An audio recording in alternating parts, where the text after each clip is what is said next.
The X-Zone radio and TV show is largely an opinion talk show. All opinions, comments, or statements of fact expressed by Rob McConnell's guests are strictly their own and are not to be construed as those of the X-Zone radio and TV show or in any manner endorsed by Rob McConnell, Relmar McConnell Media Company, Talkstar Radio Network, its affiliated stations, or employees.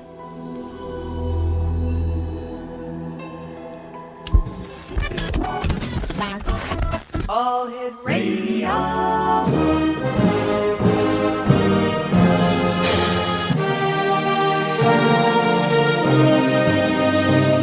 Welcome to the X Zone, a place where fact is fiction and fiction is reality. Now, here's your host, Rob McConnell.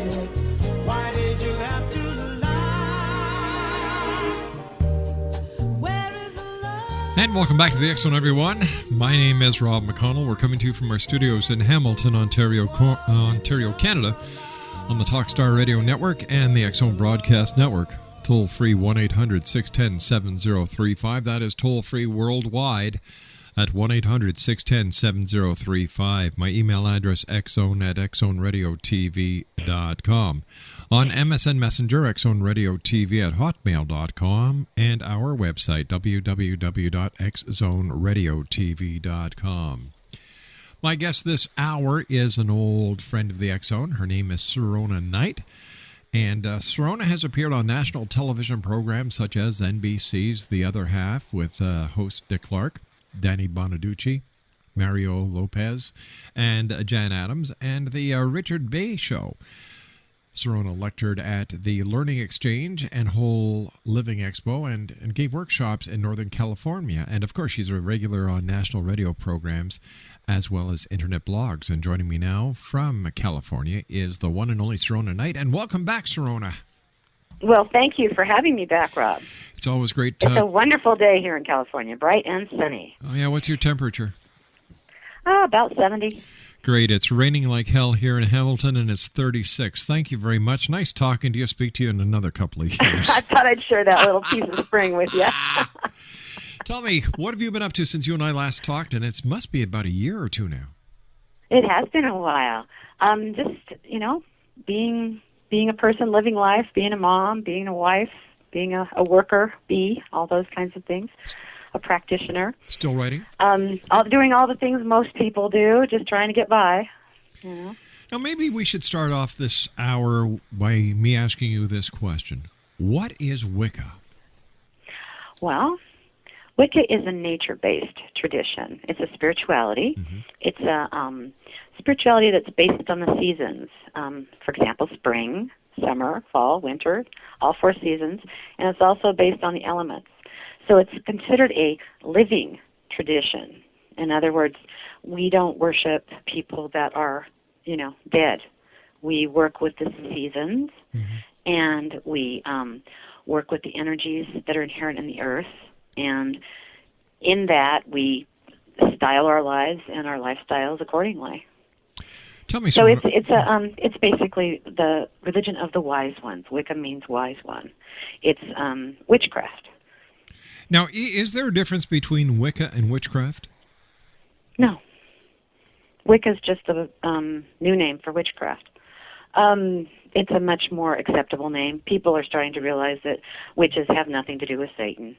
I mean, of course, there are groups of people that are into the whole Satanism and vampires and, whatever their bag is, but they're not necessarily Wiccans, and they don't necessarily follow the Wiccan Rede, which is do as you will, but harm none. Yeah. You and I will have to So take... it's just like any other religion, Rob. You know, you got the good people, you of got course. the nasty people. Of course, but tell me, are there politics involved in Wicca as well? Of course. Really? The really interesting thing right now is it is becoming more widespread, and more people are following this tradition. And what's happening now are the states of the Union, the United States, are starting to acknowledge us and put the Wiccan holidays on their calendars. New Jersey was, I believe, one of the first ones to do that.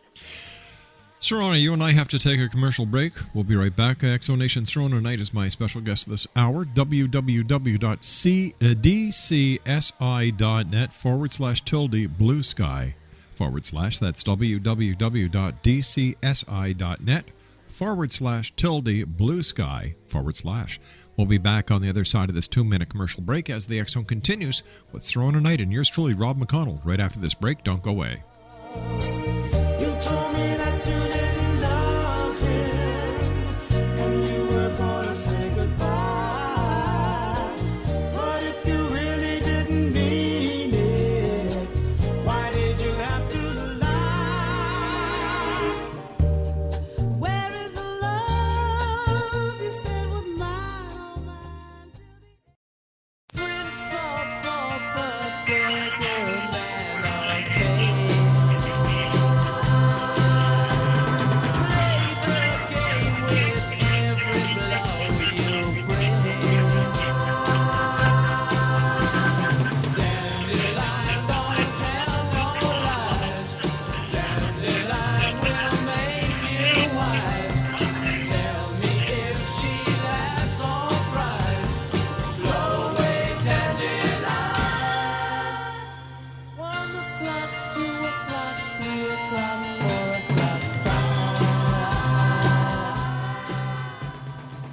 Sirona Knight is our guest this hour. www.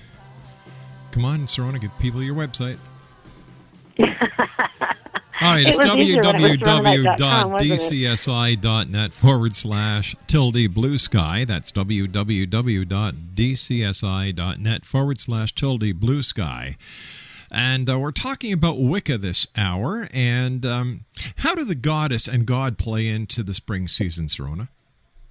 Well, it's essential to the whole practice of Wicca, the male and female energies. And springtime is representation of the male and female energies coming together as one. And it's a time when day and night are equal. So it's a time of balancing. It's a time of balancing the feminine and the masculine, and of planting seeds and fertility and combining, powers and energies to bridge obstacles, that type of thing. It's a time for communing with nature and communing with your feminine side, your masculine side, and also, working also with the energies of the god and the goddess that are within each of us and outside of each of us. In Wicca, we feel that the god and goddess is both within us and without us. And in other words, it goes both ways. It's as above, so below. We don't feel that spirit is necessarily a separate thing. We feel that it's something that is part of us, one with us. Now, what is the oneness, and how do the many different pantheons of goddesses and gods figure into that concept? Well, the whole concept of oneness is that everything is one, connected as one, whether it's inanimate or animate.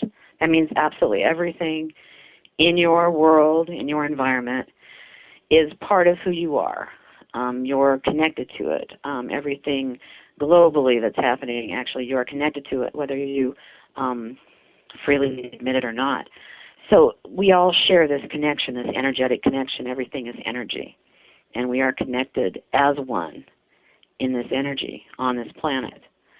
And the whole idea with the gods and goddesses, and this is interesting because you can work with your heritage here, like you can work with the Celtic gods and goddesses, or you can work with the Italian gods and goddesses, the Romani, or you can work with the Greek gods and goddesses, the Egyptian gods and goddesses, the Jewish gods and goddesses. I mean, you can go across the board here, okay? Sure. That's the nice thing about Wicca is it's not just one way only. It's many ways to oneness, many roads to oneness. So depending upon your preference, you work with these energies. These are ancient energies that help you with your magic, help you with your spell working, help you with your rituals. And you create an energetic rapport. And they help you achieve your magical goals, achieve your goals in life, basically. How is the concept of oneness similar to the ideas of oneness in the movie Avatar? Well, yeah, a lot of people just love that movie. I know, it was I'm one fantastic, of them. yeah. Adored that movie. And the whole thing of connecting together to save the planet, connecting together to commune with their planet is very similar to the concept of oneness, if not identical. It's just that you don't need a tail to connect into it. But it's just kind of interesting. Or some kind of channel on your body to connect into it. You use your mind energy, and you basically it's very akin to the sense of the same state as prayer or any other kind of humbling religious experience when you work with those energies and when you work with oneness and you connect. So it's considered merging. You merge with oneness very much like they merged together as one in the movie. So what that points to is a lot of people are coming to this conclusion in life. A lot of people are pointing to this concept. A lot of people are bringing this concept forward to the front boards now and saying, look, enough of the warring, enough of the fighting, enough of the strife. We are one. We need to start really looking at things in the future as one people, not as a bunch of warring, fighting, conflicting countries. So that's getting back to the oneness. Yes, it really is getting back to the oneness. Because once you realize that you are part of the commonality, the one, you realize that everything you do affects that commonality. Everything you do affects the whole. It's the whole Gaia concept, the whole idea of wholeness. And, it's all one. It all works together. It's not independent. It's very dependent on its parts. It's very much a macrocosm. Now, how do witches or Wiccans work the elements in magic? We do. That's one of the basics in magic that goes back, thousands of years, is working with earth, wind, fire, and water, and spirit, and they're considered the divine quintessence in magic. And a lot of times, depending on your personality, you'll have, more of an affinity with, let's say, water, or more of an affinity with fire, or more of an affinity with earth, depending on, or air, depending on who you are. So through working with the elements and communing with the elements and being out in nature more, people can basically harness those energies, gather those energies for their own purposes so that they can be healthier, so that they can have a better work situation, a better living situation, a better romantic situation, whatever it is that your goal is, that you want in life, whatever it is you desire in life. So the elements come into play because they're extremely powerful. They're ancient. They're readily available at your fingertips every time you breathe. Right. You're right there. That goes back to the oneness too, and the air we breathe. We all basically, essentially, breathe the same air. Eventually, it all goes. Right. What goes around comes around. Again, the elements remind us of our oneness and our connection. Why do you think? And they can be very powerful allies. Very powerful allies. Why do you think, Sirona, so many people in today's society are looking outside of the established religions for answers that they can't find? Well, I think you nailed it right there, Rob. That's what people are looking for. They're looking for answers to their questions. We're all looking for answers to our questions. And what happens with a lot of the established religions, I know this happened for me, is yes, they have a lot of answers to a lot of these pressing questions, but they're often stressing the fact that it's only their way and only their answer. And something in me always sort of goes, wait a minute, there's something wrong with one way, one answer. Because generally in a situation, there are several ways to approach it, and there are many answers depending on, what you want as an end result and who you are and where you're going, etc. So Wicca's nice because there are many ways. And we don't try to answer your questions. I think in Wicca, what it is, it's more of a hands-on type of situation where you go out and answer your own questions. You work with spirit. You go and do ritual. You go and do magic. You see what that rapport, that merging's like, what that state of enlightenment's like, that magical state of mind, and see how it influences your life, either positive or negative, and you move from there. And I think a lot of people find that it really influences their life in a very positive way. And that's why people are interested in Wicca, because you can be, you can be as strange or as normal or anything in between, all the gray areas in between. And Wicca can still be a spirituality you can practice, and it wouldn't conflict with who you are. We wouldn't say, oh, you can't be that way. That's just not part of Wicca. You can be any way you want. Again, as long as you are not, as long as your intention is a positive one and not a harmful one. It's funny, in Wicca there are connections with fairies, and in other established religions there are connections with angels. Which came first, the angels or the fairies? Well, that's a hotly debated subject. The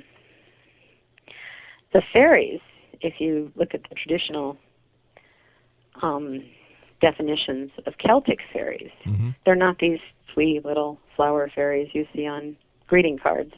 They're full-blown, full-sized, usually oversized, overblown energies, spirits that take form usually within the landscape, within trees, mountains, rivers, lakes, that type of thing. Right.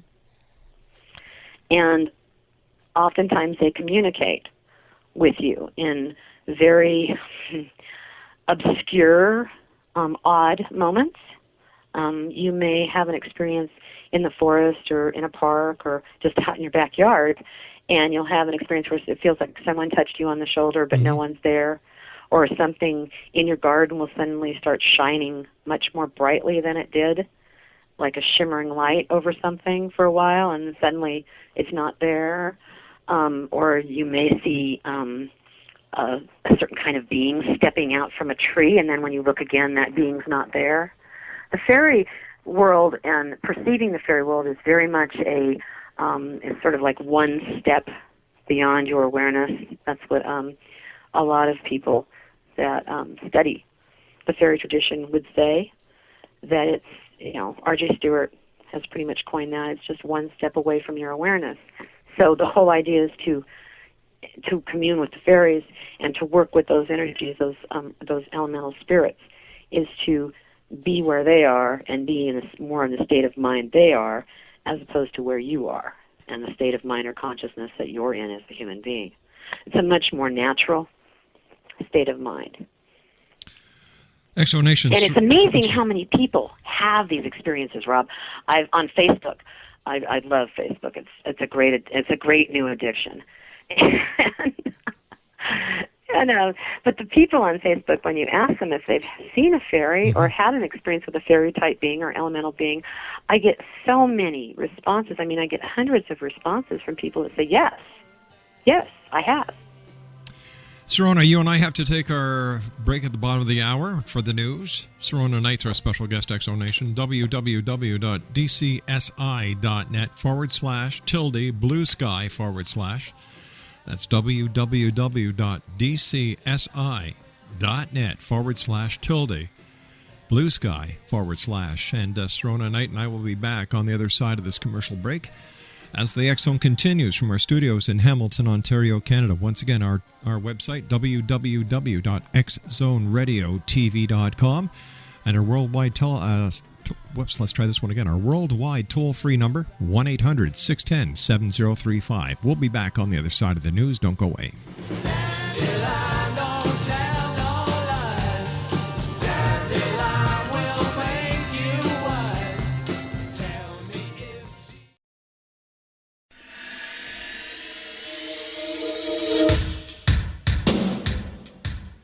My name is Michael Telstar, Canada's leading mentalist from Toronto, Ontario.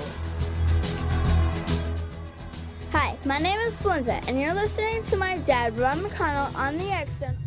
This is Psychic Dorothy from St. Catharines, and you're listening to Rob McConnell. Hello, my name is Holly Reeves, an astrologer from Astro For You, and you're listening to Canada's #1 paranormal radio show, The X Zone, with Rob McConnell. Welcome to the X Zone, a place where fact is fiction and fiction is reality. Now, here's your host, Rob McConnell.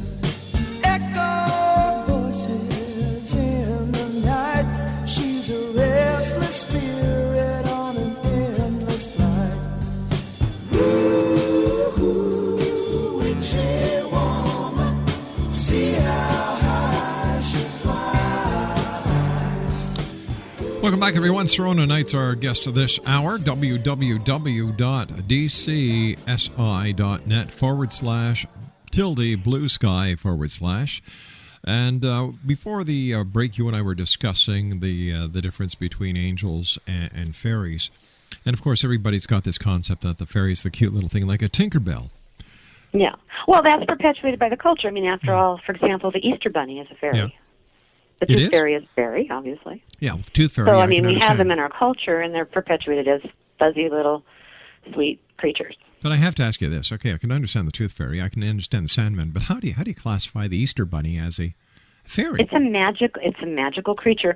For example, one of the types of fairies is like a brownie, which is basically kind of like a small Ewok that comes into the houses at night and cleans the house and does all the chores. There's a lot of traditions where they have animals that look very much like that. There are fairy traditions in folklore. Mm-hmm. So it's not that out there, actually, Rob. It's all in the folklore and mythology of our wonderful people. All right, then let me ask you this question then. How does fairy contact differ from alien contact? Well, that's that's something that I encounter once in a while, because people oftentimes will say, well, I think it was a gray, an alien, and you have to realize that fairies and aliens sometimes might have a very similar appearance, in the sense that our fairies that have that kind of appearance. Brian Froud, who is an extremely famous artist, depicts fairies. He draws them. He has these experiences every day, and he goes out and he paints them and draws them every day. And he's depicted several fairies that if you were a UFO investigator, you would look at his books and go, gee, that looks an awful lot like a gray. And it's not. It's a fairy creature. It's an earthbound creature. There are very pleasant fairy creatures that will help you, and then there's a very nasty, evil fairy creatures that will harm you. But isn't it possible that this artist is putting his own rendition into popular culture? Of course, but he has been working with these beings for quite a long time. He saw these beings, which is what promoted him to be an artist in the first place when he was a young man. Mm-hmm. And he's been doing this for, over 40 years. He and his wife were responsible for a lot of the types of special effects they used in Star Wars, for example, the Yoda puppet and things like that. Which, and if you look at Yoda and you look at a gray, they look very similar, don't they? Yeah. There are similarities. And so this just says that confusion. The way I explain it to people is if the spirit feels earthbound. Mm-hmm. In other words, if it has to do with earth, air, fire, water, somehow attached to this earthbound space, chances are it's a fairy-type creature. If it has a space-bound presence, or the presence doesn't feel earthbound or alien to Earth in some ways, and you usually do get a sense of that because you are an organic earthbound creature yourself, yes, then that presence may not be a fairy creature. It may be something else. And who knows what it could be, Rob? I mean, we don't really know what we're pulling into our sphere anymore, do we? No, we don't. And no, we don't. And things go bump in the night most every night. And people that want to go into denial about that, that's just going into denial. It doesn't help the situation. And it's getting stranger and stranger all the time. Why isn't, how come It's like after all these years, instead of getting stranger, it should be getting more clearer. You would think so. Yeah. You would think that there would be more clarity for people. But you have to realize, it's sensationalism and wowism and lying have become very, very popular in this culture. So it's kind of hard to cut through the crap. That's one of the unfortunate things in the UFO field is that they're getting a lot of fraudulent UFO sightings now, which is just a pain in the you-know-what. It really slows down people that are trying to do true research in the field. And just like the UFO research and just like, rocket science research, there are people like Brian Froud that are doing research in the fairy world and trying to come to some kind of idea of how these people originated, whether they were real, whether they're part of a merging experience, a channeling experience people have. Are they beings that are triggered somehow out in nature by certain kinds of weather events, certain kinds of emotions? What is this? And what are people experiencing? But unfortunately, it's not getting clearer. It's getting muddier because of a lot of the just deception that's out there, unfortunately. Tell me, what is your opinion on the UFO phenomenon? I think it's been muddied quite a bit in the last few months because of some of the things like Facebook, people wanting to be a big deal, and so they, post something that's not real on there, and so then everybody has to say that's not real, and everybody gets all excited about it, and, I think that's too bad. I think that we've definitely been visited, probably are still being visited. I think that intervention has obviously been something that has happened in the past. If you just look at the technologies that have come into play, a lot of times there's no reason for those technologies to come into play unless someone kind of handed it to you. Kind of like in Star Trek where they hand him, discoveries before they've been discovered. But don't you think it's possible that we actually have the ability as well as the I think the knowledge to develop these things? We eventually have the ability, Rob, because we're the ones doing it. Yeah. We're the ones, manning spaceships out to planets now and doing things that we weren't doing before. So obviously we'd have the abilities. I just think that we've had some help. I don't know if it's been so much in a lot of direct contact, but certainly that information has seeped through somehow. And it's been my experience in talking to people that direct contact is a reality. And it's just something that probably in 20, 30 years will be something that's talked about a lot more, and people won't be so afraid to, say what their experience has been. What's the difference between alien contact and contact with angels? Okay, now angels are an interesting thing. Angels, they were supposedly, the angels, the fairies were considered the fallen angels, the ones that went below the earth. They're considered the stars within the earth, as above, so below. In other words, the fairy beings, the clans, and the ancestors, basically, because fairies are our ancestors. They're all the people that have been before. They're the dead spirits. And basically, these clan members and ancestors they are like lights or stars in the land itself. And there are a lot of old legends and stories about that the light within the land beneath you mirrors the light above you in the stars. And there's an awful lot of Native American stories that also mimic that, or not so much mimic, because who knows, they might have come before, but also follow that idea that the stars are in the land, actually in the land, that you could see if you knew what you were looking at, just as they are above you. So as above, so below. You were mentioning... And the fairies, the angels and fairies, that's like I said, that's a heated debate. They're probably the same thing, just different degrees of spirits, different types of spirits, different levels of spirits. Now, before the break, you were mentioning the how you love using Facebook. I do. It's a new addiction. I mean, how can you not love it? I mean, suddenly you can talk to everyone and put your ideas out there and comment on people and join groups. And I don't know. I find it a pain in the butt. At first, it was kind of like pulling teeth. And I'm on dial-up, so it was like pulling teeth. But after I realized that if just stop trying to pull up the applications and some of the stuff my dialect won't do, it became kind of a nice experience. I guess if you've got nothing better to do with your time, or you want to take a break away from your routine, that's one thing. But I cannot understand how all these people are addicted to it. I think it's more. For example, it's become part of my routine. You know, I'll get up and have my cup of tea and turn that on for about a half hour and, you know, put a blog on there, put an idea on there and see if people are interested or, you know, whatever it might be. And maybe you send a message or two, and then in a half hour I'm off and doing other things. So for me, it's more of a way to contact a lot of people I've known through the years that I wouldn't normally be able to contact. Mm-hmm. It's a real easy way to do that. You know, I can chat with people in England, I can chat with people in Italy, I can chat with people in Canada, I can chat with people in Mexico. But don't you think that's a nice thing. Don't you think that we're losing the true art of communication, oral communication, by all these text messages, all these Facebooks, MySpaces, Twitters? We're losing the knack and the ability to communicate verbally. And the way I see it, as long as we keep on texting, we'll never develop to the next true method of communication, which will, in my opinion, be telepathic. Well, that's probably true. I think you're right. I think mind-to-mind communication is something that will develop more strongly in the future. I think it's already developed to a certain extent. Certainly the governments and scientists of many countries have been working on these experiments for, 50, 60 years now, heavily working on them.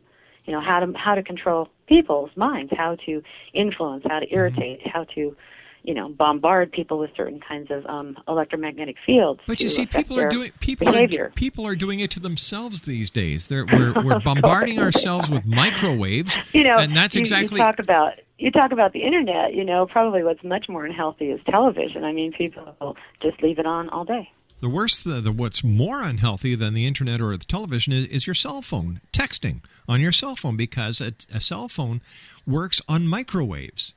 Yeah, I'm not really understanding why people continue to have cell phones. I don't have one, and I don't want one.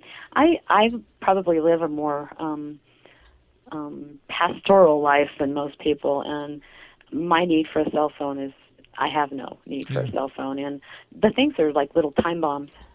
Oh, that's what I think, too. Tell me about your newest book, which is entitled Natural Healing, Wisdom, and Know-How.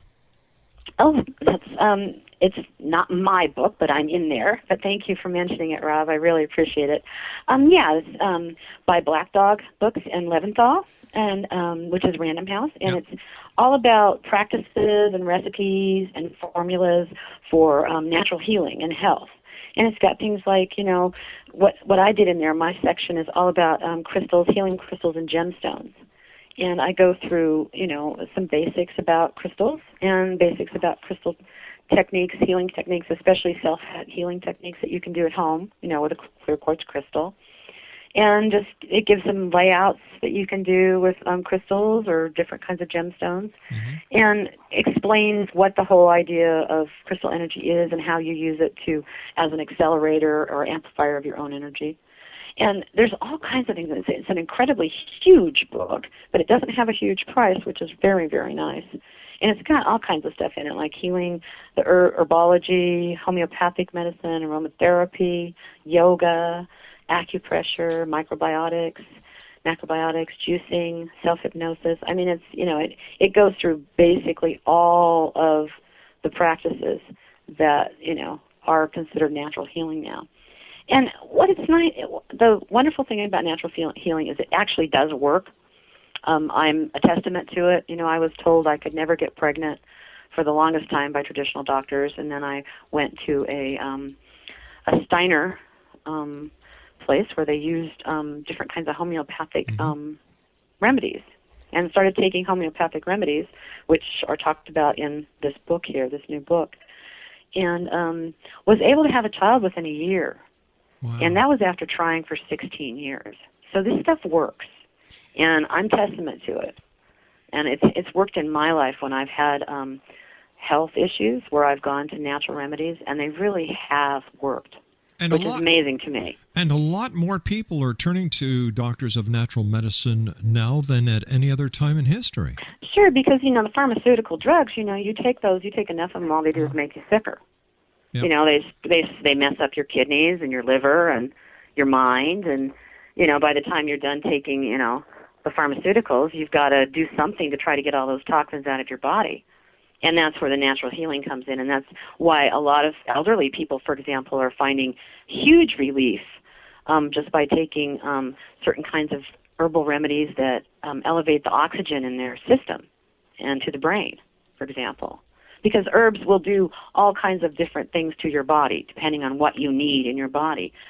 And, it's a real thing, and it's something that really people can try for themselves. And, everyone's different, so certain things are going to work for certain people, and other things aren't going to work as well. And as you and I have discussed in the past, Wiccans or witches were the very first naturopaths. Well, certainly, the stereotypical, the Shakespeare, the three witches stirring their pot of magical brew, Oh, that was all bad marketing. Exactly. Listen, you and I have to take our final break for this hour. Please stand by, Sirona. Sirona Knight's my special guest this hour, Exonation. www.dcsi.net/tilde/blue sky/. That's www.dcsi.net/tilde/blue sky/. I'll be back on the other side of this commercial break with Sirona Knight as the X Zone continues from our studios in Hamilton, Ontario, Canada. Don't go away.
Sirona Knight is our special guest, a good friend of the X Zone. Her website is www.dcsi.net/tilde/blue sky/. That's www.dcsi.net/tilde/blue sky/. Sirona, what's your take as a member of the Wiccan community, and what do other Wiccans talk about when they're asked about the scenario of the end of the Mayan calendar, December 21st, 2012? Well, I think absolutely everyone that is, sort of plugged in to the paranormal community knows that there's going to be a shift. We all realize that. What that shift may be, I think there's a consensus opinion that it'll be a shift of energy, a shift in consciousness.